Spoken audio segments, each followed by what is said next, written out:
vraiment d'assembleurs, des choses comme ça, vers des langages de plus en plus haut niveau. Donc en fait, on a monté les niveaux d'abstraction petit à petit avec du C, avec du Java, avec des surcouches, des frameworks, etc. Donc on a eu cette première évolution. On a eu beaucoup de package managers aussi qui sont sortis RPM en premier en 95. On enchaîne avec toutes ces solutions de tests automatisés, donc avec JUnit par exemple en 97. Les IDE qui sont arrivés, qui ont changé un petit peu notre vie de développeurs, développeuses, Eclipse en 2001, puis après on a VS Code, Visual Studio, etc. Donc tout ça, ça nous a permis d'aller plus vite dans notre développement, ça nous a aidé, c'était des outils qui n'ont pas changé notre métier du tout, mais qui nous ont permis d'être plus efficaces. En 2010, il y a le low-code qui est arrivé, tout le monde s'est dit « Waouh, super, il n'y aura plus de développeurs, maintenant on va tout faire en low-code, en no-code ». Évidemment, quand on regarde où on en est aujourd'hui, c'est pas du tout le cas. Alors, on l'a pas jeté à la poubelle, il y a plein de conférences encore low-code, etc. Mais c'est toujours pareil, c'est un outil qui va servir dans certains use cases précis. Et en 2022, on a ChatGPT et Copilot qui sont sortis et qui ont bien évolué depuis déjà en 1 an et demi, 2 ans. Et ChatGPT et Copilot, c'est pas vraiment pareil. C'est pas une révolution qui vient rajouter une surcouche encore à un niveau au-dessus. Elle va nous aider sur toute sa chaîne, en fait. Elle va nous aider sur différents éléments. Donc, elle est plus transversale, en fait, qu'une vraie évolution frontale. Ce qui se passe, c'est que ChatGPT et Copilot, c'est pas quelque chose qui va remplacer notre métier. Alors, j'espère que vous êtes conscient de ça. Peut-être qu'on peut se dire, dans quelques années, il y aura plus de développeurs, Epitech ne servira plus à rien, etc. Attention. Non, bien sûr, ce n'est pas le cas. Il y a encore plein de formations très bien de prompt engineering qui vont arriver. Mais clairement, l'IA, il faut la voir comme un assistant qui va nous accompagner, qui va nous aider. Alors, pour me présenter, donc moi, je suis cofondateur et CPO de PackMind. PackMind, donc on est une start-up de Bordeaux qui vient du laboratoire bordelais de recherche en informatique et on est spécialisé dans le partage de connaissances pour les équipes de développement et on utilise de plus en plus l'IA justement pour partager des connaissances dans les équipes. Alors ça, c'est comment l'IA me voit à partir de ma photo de profil. Donc, on voit une légère ressemblance, mais ça pour dire que c'est quand même pas très précis. Pour démarrer, j'aimerais bien parler du fonctionnement de l'IA. Si vous savez comment ça fonctionne, en fait, une IA, donc déjà, il n'y a pas d'intelligence globale. L'IA, c'est pas une super omniscience qui nous permet de converser facilement, etc. C'est pas du tout le cas. C'est un générateur aléatoire de tokens. Donc en gros, ça va capturer de la donnée en premier, ça va récupérer beaucoup de données, ça va créer un modèle, et après ça va nous générer des tokens à partir des tokens qu'on lui donne en entrée. Donc on va lui donner une phrase en entrée, qu'elle va considérer comme des tokens, et ensuite elle va essayer de créer des caractères, les uns après les autres, basés sur de la probabilité, en fait, basés sur le plus de probabilité que tel caractère arrive. Ce qui lui permet de créer des phrases, etc. Bon, après, c'est plus compliqué que ça, je ne rentre pas dans les détails, mais en gros, il ne faut pas se dire que c'est une intelligence, c'est juste un générateur de tokens. Ça existait déjà avec du machine learning et plein de choses avant, sauf qu'aujourd'hui, avec les prompts, on peut tous s'en servir, toutes et tous s'en servir sur tous nos métiers. Donc ça devient super intéressant. Donc l'IA, comme j'ai dit, elle va capturer des données. Le problème, c'est que les données qu'elle capture, évidemment, c'est des données passées. Donc elle va regarder tout ce qu'il y a sur Internet, tout ce qu'il y a dans notre codebase, etc. Et ce qu'il y a sur Internet et dans notre codebase, évidemment, c'est pas forcément à jour. C'est pas forcément des données de qualité, il y a de tout et de rien, etc. Donc ça, c'est le premier problème. C'est la capacité d'apprentissage en fait, de ces IA, elles vont être limitées à la qualité des données qu'on va lui donner en entrée. Et si on prend ChatGPT, ça prend globalement tout ce qu'il y a sur Internet. Donc c'est pas du tout calibré, etc. de manière très précise. Donc ça fait que ces IA, par exemple, si on s'en sert pour générer du code, comme avec GitHub Copilot ou des outils de ce type, souvent ça va nous générer du code qui correspond peut-être à des anciennes pratiques, qui correspond juste à du legacy qu'on avait. En fait, ça va chercher à essayer de comprendre le contexte et à nous proposer du code qui ressemble au code qui est autour de nous, dans des fichiers qui sont ouverts. Mais ces fichiers, ça peut être des vieux fichiers qui contiennent des anciennes pratiques ou des mauvaises pratiques en termes de sécurité, de RGPD ou ce que vous voulez. Donc visiblement, en fait, la qualité du code qui va être généré, elle va dépendre vraiment de ce qui va être produit derrière. Il y a d'autres problèmes, ça va être tout ce qui est biais qu'on a pu avoir dans notre métier. Donc là, c'est un exemple avec, je crois que c'était Amazon justement, qui avait utilisé une IA pour faire du recrutement. Et évidemment, les personnes avant recrutaient plus d'hommes que de femmes. Qu'est-ce qui s'est passé? L'IA, elle a appris, elle a regardé comment ça fonctionnait. Résultat, elle a recruté beaucoup plus d'hommes que de femmes. Donc en fait, on va intensifier des biais qui existent. On va intensifier aussi des erreurs qu'on peut faire dans le code. Si on a tendance à écrire du code qui n'est pas sécurisé du tout, l'IA va juste nous reproposer du code qui n'est pas sécurisé du tout. À côté de ça, il y a un vrai problème de contexte aussi. L'IA, aujourd'hui, elle ne peut pas nous remplacer globalement parce que quand on est en train de réaliser une application, on doit être conscient des problématiques de sécurité, des problématiques environnementales, on en parlait, Green IT, etc., du niveau technique de l'équipe, est-ce qu'on va être dans une solution plus ou moins poussée techniquement, des problématiques de performance, de la manière dont ça va être déployé, est-ce que ça va être une appli justement sur des téléphones avec très peu de réseaux ou beaucoup de réseaux, etc. Tout ça, ça fait partie du contexte global que nous, on peut comprendre et on peut assimiler, donc on va faire des choix très éclairés sur la manière de développer. L'IA ne peut pas le faire. Elle a juste un prompt qui est très léger en entrée, donc évidemment, il faut être derrière pour se servir de ce qu'on a derrière et nous réadapter ce qui va arriver. Il y a quelque chose qui peut être assez dangereux, c'est dans l'utilisation de cette IA. Si on regarde un petit peu les profils qui vont utiliser l'IA, on ne va pas faire de distinction. On va dire tout le monde dans une entreprise, si on a 400, 500 développeurs, testeurs, tout le monde va pouvoir l'utiliser. Par contre, les personnes ne vont pas l'utiliser de la même manière. On va avoir des gens qui vont être très seniors, peut-être, qui vont bien comprendre les contextes, qui vont être très éclairés sur la manière de réagir à ce qui nous a été proposé, donc avoir un regard très critique sur le code qui a été proposé. Et on a des personnes qui vont juste valider un petit peu bêtement tout ce qui a été proposé parce que on est en train de faire un problème complexe. Il y a l'IA qui nous propose une solution qui a l'air très bien, avec un morceau de code qu'on ne comprend pas trop, mais qui a l'air très bien, ou un test qui a l'air très bien. Évidemment, on va avoir tendance rapidement à valider. Ça va paraître fonctionner, et souvent d'ailleurs ça fonctionne plus ou moins. Et en fait, c'est plus tard qu'on se rend compte qu'il y avait des problèmes de performance, qu'il y avait des bugs en fait cachés, ou qu'il y avait un test qui était toujours passant, etc. Donc ça, on a pu l'expérimenter. On a vu beaucoup de fois où ça paraissait bien, mais en fait, il y avait des bugs cachés qui étaient très problématiques. Alors là, je montre quelqu'un qui est jeune. On ne fait pas de distinction entre senior et junior. Par contre, on fait une distinction entre ceux qui ont un esprit critique et qui comprennent ce qu'ils font, et ceux qui n'ont pas d'esprit critique, qui ne cherchent pas trop à réfléchir à pourquoi ça a été fait comme ça, et qui vont valider juste ce qui a été proposé. Donc en fait, ça peut être dangereux de ne pas avoir ce regard critique aujourd'hui sur le code. Il y a pas mal d'études qui sont sorties justement sur la qualité du code qui a été produit. Du code, quand je parle du code, c'est du code ou du code de test, quand on parle de tout ça.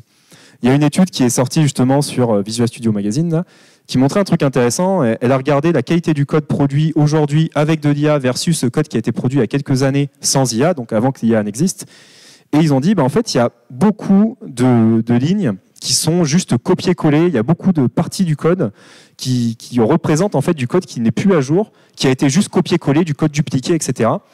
Et donc, si on regarde la qualité du code aujourd'hui, ça ressemble à ce qu'ils appellent un itinerant contributor. Donc en gros, ça ressemble à un mercenaire qui serait venu, qui a rajouté quelques trucs pour faire des features dans notre application, mais qui n'a pas vraiment pris soin justement des pratiques qui devaient être appliquées dans l'entreprise, etc. Donc il faut faire déjà attention à ça parce que la qualité du code qui va être produite, évidemment, ça va être forcément des choses qui ressemblent à du copier-coller parce que ça va juste répliquer des choses existantes. L'IA, elle ne va pas avoir une capacité à innover, à créer, etc. Et il y a quelque chose qui est intéressant dans cette étude, justement, c'est à la fin de l'étude, ils disent la meilleure question pour 2024, pour nous, c'est de savoir qui est-ce qui maintenant va devoir nettoyer tout le code de mauvaise qualité, en gros, qui a été produit. Et donc on se demande, est-ce que nous, on va passer notre temps en fait à regarder ce qui a été produit, puis à essayer d'affiner, etc. Est-ce que c'est les développeurs, est-ce que c'est les tech leads, est-ce que personne va le faire et est-ce que ça va suffire en fait? Est-ce qu'on pourrait juste dire, on va se servir de l'IA, puis la qualité du code, elle n'a plus aucun impact en fait, parce que le code, il va être abstrait, c'est l'IA qui va tout générer. Aujourd'hui, je vous rassure, c'est pas du tout le cas. Peut-être qu'à l'avenir, ça le sera, mais en tout cas, aujourd'hui, on n'en voit pas encore les prémices. Du coup, il y a quelque chose qui peut être un peu perturbant, c'est quand on regarde ce que GitHub Copilot propose, ou Microsoft justement, comme un indicateur et comme étude de performance, de productivité des développeurs et développeuses. Alors évidemment, le terme productivité des développeurs et développeuses, c'est déjà à mettre entre gros guillemets, mais surtout, quand on regarde ces études, on se dit, ça me permet d'aller plus vite, personnellement. Je vais produire du code plus rapidement, donc je vais peut-être réaliser des tâches plus rapidement. Quand on regarde ces études, ça a l'air d'être complètement le cas. Et quand on regarde les chiffres que pousse Copilot, ils disent en fait on arrive à terminer nos tâches 55% du temps plus rapidement avec GitHub Copilot. Donc là, on peut se dire super, on va recruter 2 fois moins de développeurs, c'est génial, on va cutter l'équipe en 2 et on aura la même productivité pour 20 € par mois avec Copilot. Évidemment, ce n'est pas forcément le cas. Alors ce que je dis là, ce qui est intéressant, c'est qu'il y a des entreprises qui ont déjà fait ça, qui ont déjà coupé les recrutements en 2 parce qu'ils pensaient qu'ils avaient Copilot. Ça, c'est intéressant. Il y a beaucoup d'entreprises qui réfléchissent à cet outil dans le sens où on va pouvoir réduire notre charge, en fait, réduire le nombre de personnes qui vont travailler avec nous. Ce n'est pas du tout le cas. Et si on regarde un petit peu des études plus poussées sur la performance de l'entreprise et pas la performance individuelle, par exemple Accelerate de Dora qui sort chaque année, en fait c'est intéressant parce qu'eux ils regardent des entreprises qui ont fonctionné avec l'IA, avec de l'IA générative, et ils vont regarder l'impact que ça a eu sur le delivery en fait, vraiment sur la capacité à délivrer de la valeur aux clients.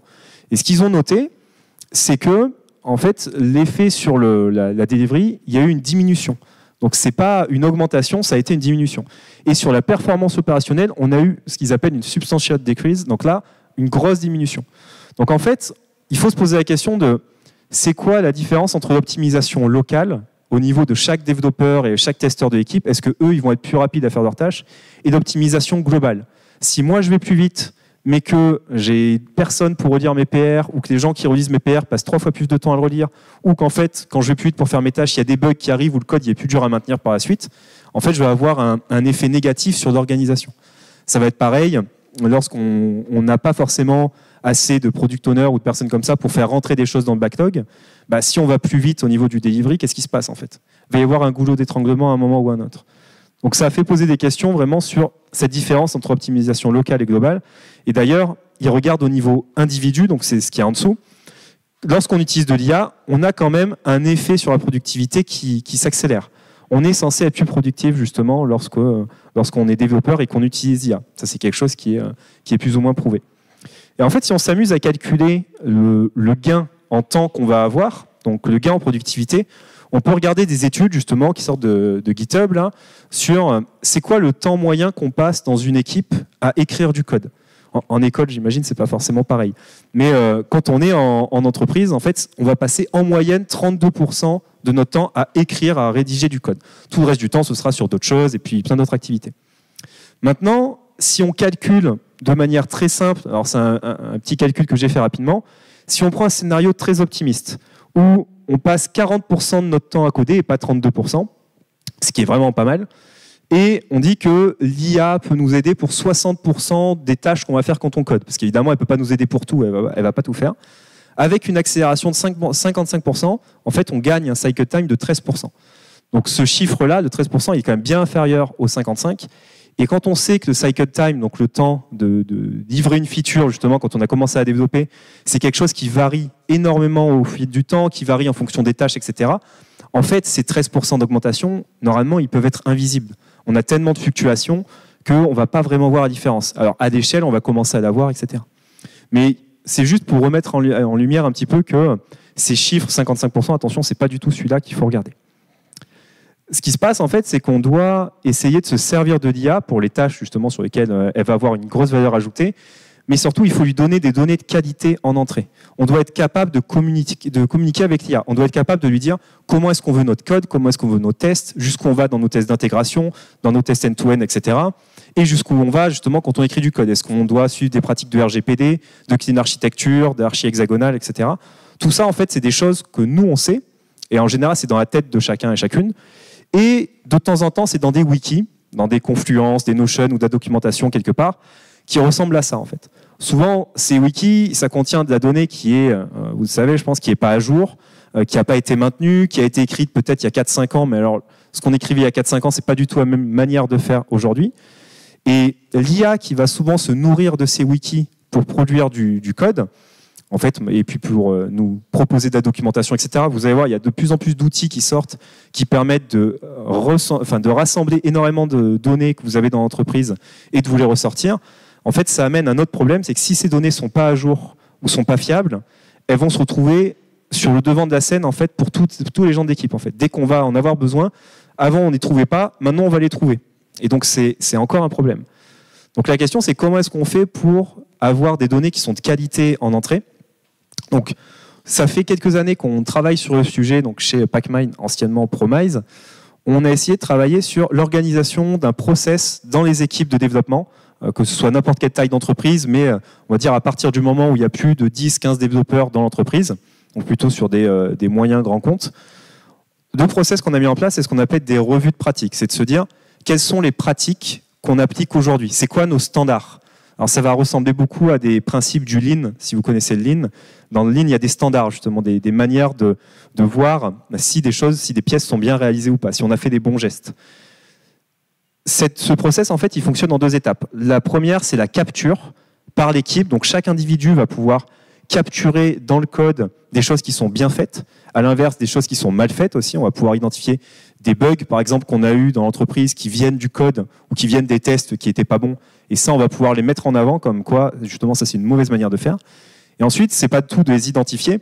Il faut surtout qu'on soit conscient de est-ce que c'est la bonne chose qu'on a identifiée, est-ce qu'on est d'accord sur ce standard, sur cette pratique ou pas, en équipe. Donc la deuxième étape, c'est une validation, une prise de décision qui peut ressembler à ce que vous connaissez peut-être qui s'appelle des Architecture Decision Record, où en fait on va enregistrer des décisions d'architecture, des décisions de choix techniques, qu'est-ce qu'on utilise comme techno, qu'est-ce qu'on utilise justement pour faire nos tests, etc. Globalement, à quoi ça ressemble? Si je montre, ça marche. Si je montre une vidéo très rapide, là on est dans notre IDE, on identifie un endroit dans le code qui correspond à un bug, je fais un clic droit, je vais créer une pratique liée à ça, donc en fait je vais l'enregistrer, ce mauvais morceau de code, et je vais dire ça c'est un exemple négatif de ce qu'il ne faudrait pas faire dans l'IDE. Donc en gros, l'idée c'est de se dire, ça ne sert à rien de le faire dans un outil qui est à part, il faut le faire dans notre flow de développement ou dans notre flow de test. Pendant qu'on est en train de tester ou de développer, donc c'est pour ça qu'on a travaillé beaucoup en fait sur des plugins IDE, donc pour VS Code, JetBrains et n'importe quel IDE. L'idée c'est pendant qu'on est en train de développer, on va capturer des éléments qui sont importants. Une fois que ces éléments sont capturés, on va se réunir avec toute l'équipe une fois par sprint en général ou une fois par semaine pour discuter de tout ce qu'on a identifié. Parce que ce que j'ai identifié moi, peut-être qu'il y a une meilleure manière de faire. Peut-être qu'il y a quelqu'un dans l'équipe qui est au courant d'un problème qui est lié à ce que je viens d'identifier. Donc pour ça, en fait, on a mis en place ce qu'on appelle des revues de pratique. Ça va durer 1 heure et ça va nous permettre de passer en revue ce qu'on a identifié. Et par exemple, ici, sur un fichier de test, une personne va pouvoir présenter une nouvelle pratique qu'elle a identifiée justement sur les tests. On va la valider ensemble. On peut lancer ce qu'on appelle des battles si jamais on n'est pas d'accord. Et donc, on peut argumenter, mettre des arguments pour ou contre, etc. Mais l'idée, c'est d'arriver à une prise de décision ensemble sur c'est quoi nos bonnes pratiques.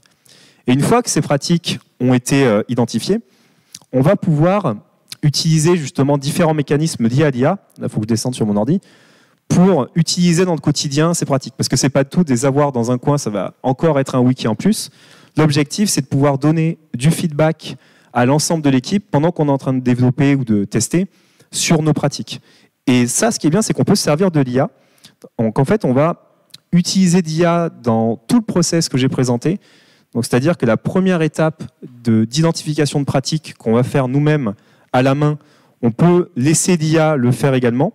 Donc en fait, on va se brancher à nos repos de code sur GitHub, GitLab, Azure ou Bitbucket.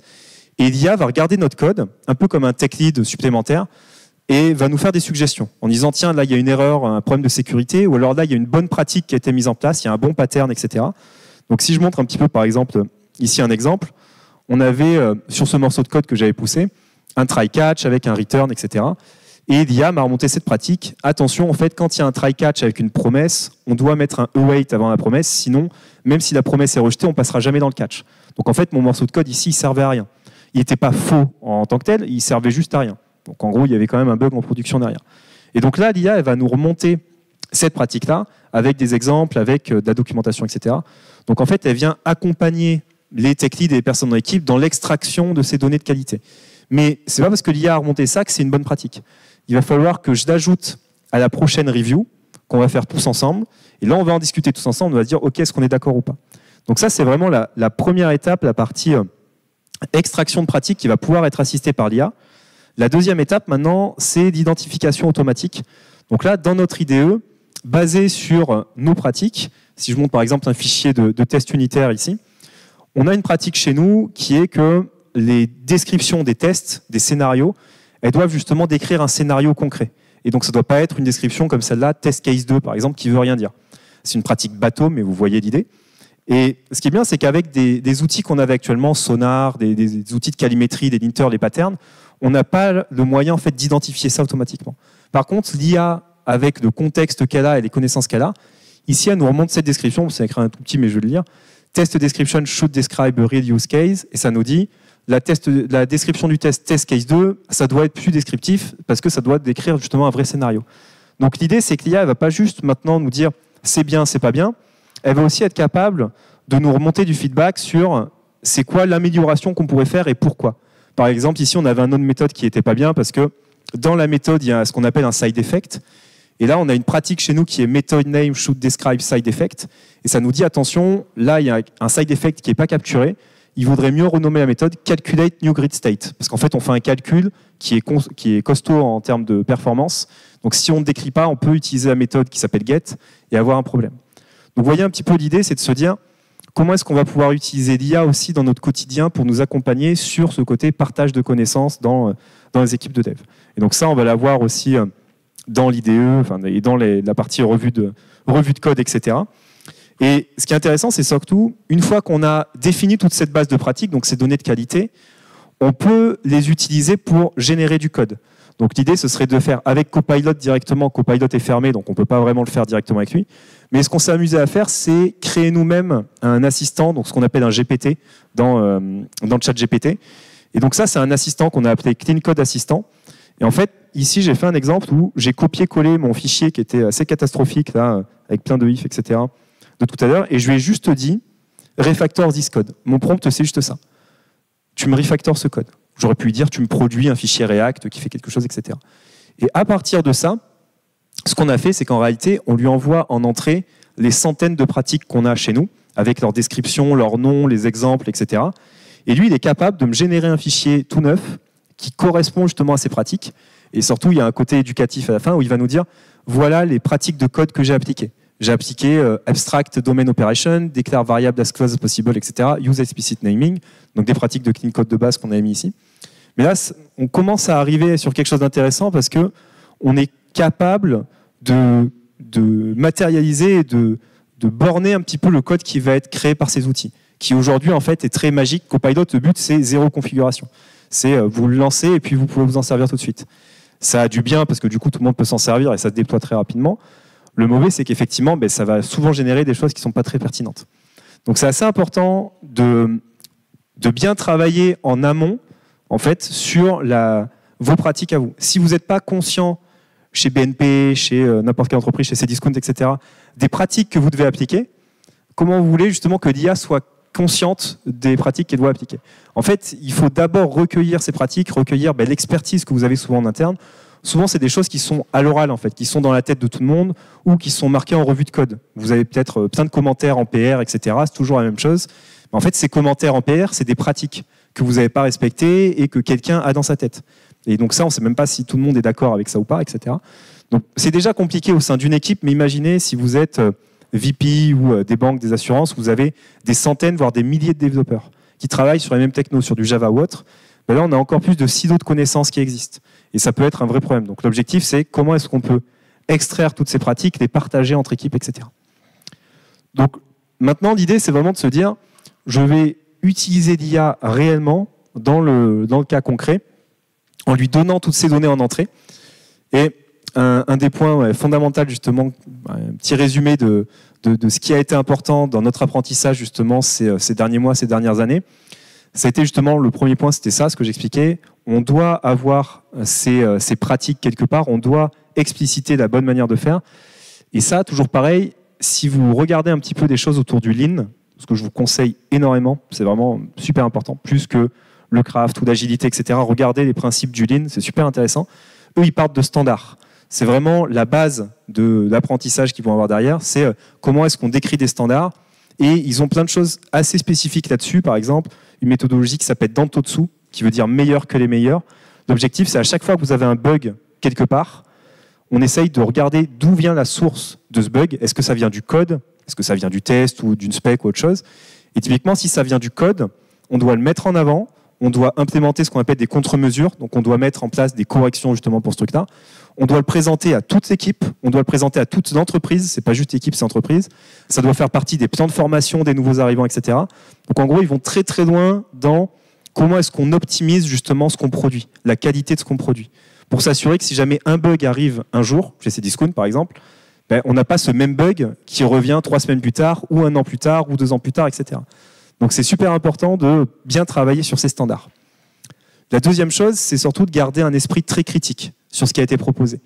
De plus en plus, on a cette facilité où au début, on va utiliser Copilot et puis on est très critique. À chaque fois, les personnes qui testent depuis 1 semaine ou 2, ils nous disent c'est de la merde Copilot, ça me génère vraiment du code qui n'est pas bon, etc. Mais bon, on me force à m'en servir, donc je commence à m'en servir de plus en plus. Et au bout d'1 mois, 2 mois, 3 mois, on voit que les personnes, maintenant, elles ont pris l'habitude de s'en servir et on perd un peu ce regard critique, où en fait, on a tendance à plus réfléchir aux problèmes complexes, aux algos, etc. Et on va juste valider ce qui nous a été proposé. Alors, il y a des chercheurs qui sont à l'Université de Montréal, qui travaillent sur l'intelligence humaine, qui sont en train de dire l'IA, tout ce qui est ChatGPT, etc., ça va peut-être avoir tendance à baisser le quotient intellectuel mondial, parce que tous les problèmes, justement, qui sont complexes, notre cerveau, c'est un muscle, hein, vous le savez, on va avoir tendance à les déléguer à l'IA. Donc, plus ça va aller, plus on va faire du prompt, mais on ne va pas réfléchir vraiment aux résultats. Donc, c'est super important, surtout dans notre métier, de garder ce regard très critique et de comprendre les systèmes sous-jacents. C'est-à-dire que l'IA, c'est une abstraction en plus dans la partie développement, comme l'a été le Java ou le Python, etc., par rapport au langage qui va en dessous.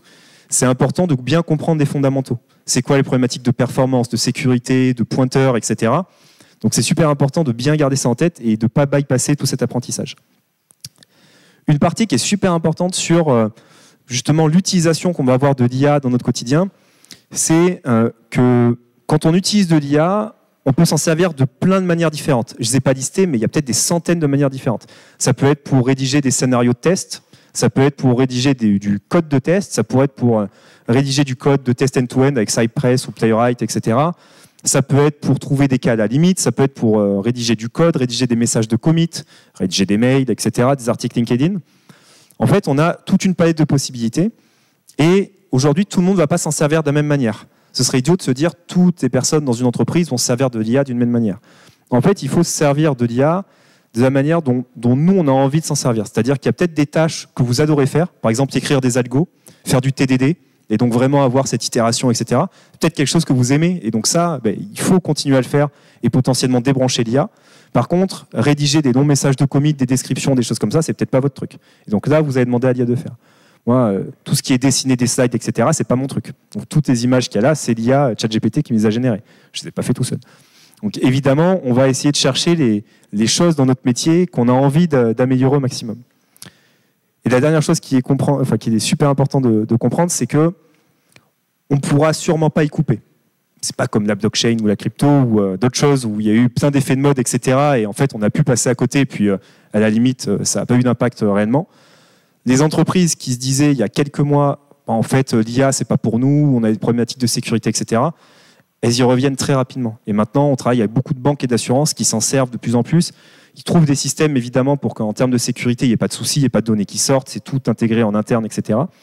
Et en fait, on se rend compte aujourd'hui, à la vitesse à laquelle ça va, que ça va se déployer partout. Il n'y a pratiquement aucune entreprise, peut-être dans 1 an ou 2, qui n'aura pas d'IA, que ce soit pour le code ou sur d'autres systèmes, etc. C'est une affirmation que je fais, je ne sais pas si c'est vrai du tout, mais j'en suis plus ou moins convaincu. Donc là, vraiment, on va avoir beaucoup de monde qui va passer là-dessus. Mais l'idée, c'est de se dire, ok, si on passe là-dessus, ça doit nous aider. Ça doit nous aider, ça va peut-être nous aider. Et j'aime bien terminer sur cette quote de Ken Beck, que vous connaissez peut-être, qui a dit justement, en fait, j'étais très réticent à utiliser ChatGPT, je ne voulais pas l'utiliser. Mais bon, au bout d'un moment, j'y suis allé, j'ai testé. Et j'ai compris pourquoi, en fait, j'étais réticent. Pourquoi ? Parce que 90% de ce que je faisais, de mes skills, maintenant, la valeur, c'est 0. C'est-à-dire que je pourrais être remplacé par une IA. Je pourrais avoir une IA qui rédige du code que j'écris, du code de test, etc. Il n'y a pas de souci. Par contre, les 10% restants, qui sont en fait vraiment l'expertise de Ken Beck sur pourquoi est-ce qu'on doit faire de telle ou telle manière, etc. Donc vraiment les choix qui sont vraiment toute votre expertise, toutes vos années d'expertise, ça maintenant, ça a fait x1000. Avant, c'était quelque chose, mais il était pris par le temps, par toutes ces autres tâches qu'il avait. Maintenant, en fait, ce truc-là, il peut l'augmenter. Donc, il peut aller beaucoup plus vite pour rédiger justement du code de qualité. Il peut accompagner plus de monde d'un coup, etc. Et c'est super intéressant de réfléchir comme ça. Il faut se dire, d'accord, on ne va pas être remplacé par une IA tout de suite. On a plein de choses, plein de tâches un petit peu automatisées, de la rédaction. Il y a plein de manières justement d'automatiser des tests, par exemple, qui vont pouvoir être faites avec de l'IA. Mais ce n'est pas pour autant qu'on n'a plus de testeurs, ce n'est pas pour autant qu'on n'a plus de développeurs. Il faut une expertise derrière pour se dire quels sont les systèmes qu'on doit tester, de quelle manière, etc. Et comment tout ça interagit ensemble. Donc l'objectif, c'est vraiment de travailler sur ces 10% de skills restants qui sont vraiment votre expertise maître, là où vous êtes les meilleurs, en fait. Est-ce que c'est de l'infra, de l'archi, du test, etc. Mais vraiment, là où vous avez une grosse expertise, Mais ça, si vous pouvez l'augmenter avec de l'IA, c'est hyper intéressant. Merci à tous pour votre écoute.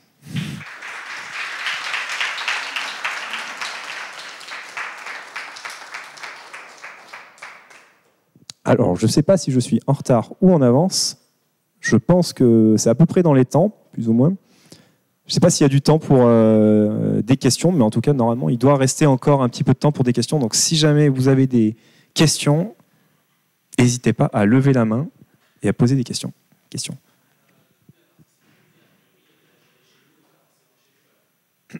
En fait, oui, souvent, on se pose ces questions sur la partie de sécurité. Nous, on a deux versions. Par exemple, on utilise OpenAI directement, la version en ligne.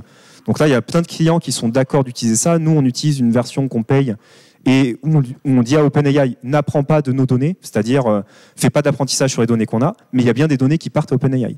Donc évidemment, derrière, il y a toujours le risque que ça comporte.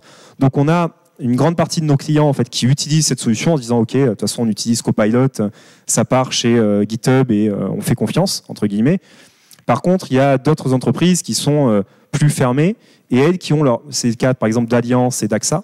Elles ont leur propre système en interne qui s'appelle SecureGPT. Donc ça, c'est une instance en fait, de GPT 3.5 ou 4 qui est hébergée sur Azure. Et donc là, il n'y a aucune donnée qui sort. Ça peut être complètement offline.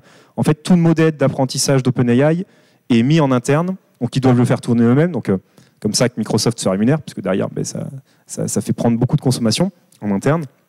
Mais au moins, les données ne sortent pas. Donc cette problématique de sécurité qu'il y avait fortement avant, en réalité, maintenant, dans tous les contextes où on va, même si c'est même si on parle par exemple de Thales, etc., il y a de l'IA qui est utilisée. Et ils l'utilisent parce que voilà, ils savent qu'en termes de sécurité, il n'y a pas de souci.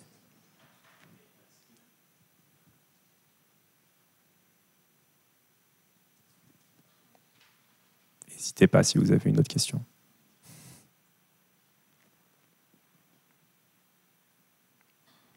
Pas d'autres questions? Oui, si.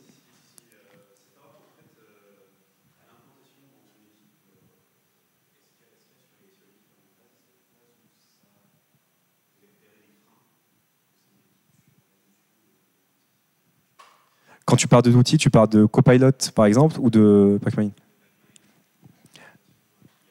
Ouais, alors, en fait, Pacmind, dans la version sans IA, là, on peut avoir des freins, parce que du coup, ça dépend tout de suite des personnes, en fait. C'est souvent les tech leads qu'on appelle des drivers, c'est eux qui doivent driver ça.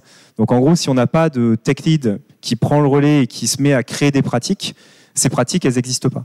Donc, tout ce qu'on a derrière, c'est-à-dire la revue de pratique, l'automatisation, etc., ça ne fonctionne pas très bien. Après, la partie détection qu'on avait aujourd'hui, elle fonctionnait avec des regex. Donc, quand on parle de regex, tout de suite, voilà, évidemment, là, il y a un frein. Maintenant, avec la partie IA, on a vraiment un effet qui est très différent où les tech leads, en fait, ils sentent vraiment qu'ils sont augmentés, entre guillemets. On a un webinar, d'ailleurs, mercredi prochain sur le sujet, sur une fille d'EDF qui raconte, elle est développeuse full stack, et elle raconte justement comment est-ce qu'elle a mis en place du craft en 2 ans dans une équipe qui n'était pas craft du tout, où c'était très compliqué de travailler sur la qualité, etc. Et en fait, justement, avec Pacmind, l'idée, c'est que tous les matins, elle reçoit 4 ou 5 suggestions sur Slack. Elle a 6 ou 7 repos à gérer et elle ne peut pas faire toutes ses revues de code. Et du coup, en fait, ça lui fait une sorte de résumé. Et donc, à partir de ça, elle a des données qui sont alimentées.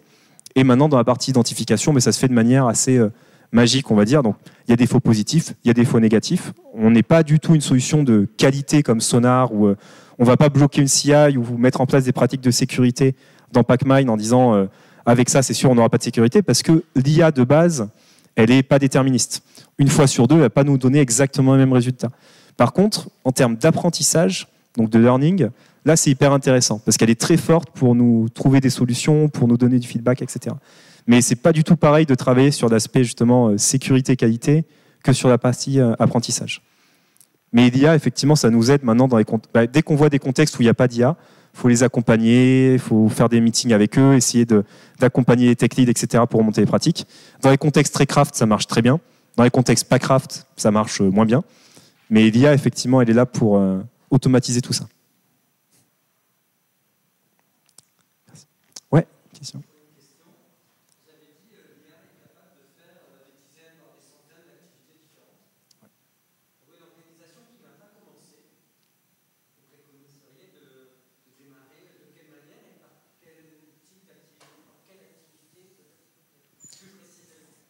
Alors, C'est une bonne question. En fait, il y avait un talk justement au Lead Dev Berlin sur le sujet, où la responsable de Thoughtworks a listé tous les use cases qu'elle avait vus chez les clients.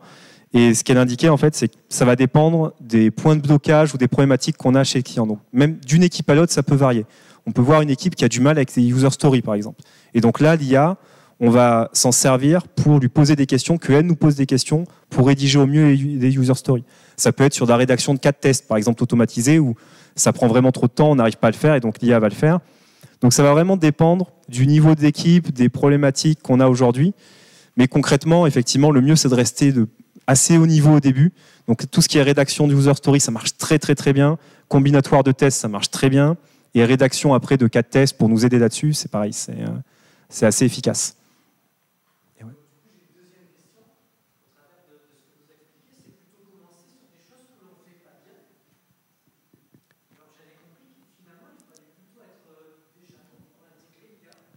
Alors, oui, non, mais c'est en fait, alors c'est un peu antinomique. Le truc, c'est de se dire, il y a des choses qu'on fait pas bien dans le sens où c'est chronophage, on n'est pas sûr justement de ce qu'on va faire, etc. Et donc on a besoin d'un petit canard en plastique à qui parler justement pour débugger des choses ou pour rédiger des user stories. Là, ça va vraiment nous aider. Par contre, dans un autre côté, les choses qu'on fait très très bien, si vraiment on les fait très bien, l'IA peut peut-être nous aider, mais ce sera peut-être à la marge. Donc c'est pas du tout pareil. Et il y a des choses qu'on fait très bien sur lesquelles on a un regard critique, mais en fait, ce qui nous prend du temps, par exemple, c'est de rédiger du code. Par contre, on sait exactement ce qu'on va faire. Là, l'IA peut être très forte parce qu'on va être très critique, etc. Merci à tous, je pense qu'on est bon sur le timing.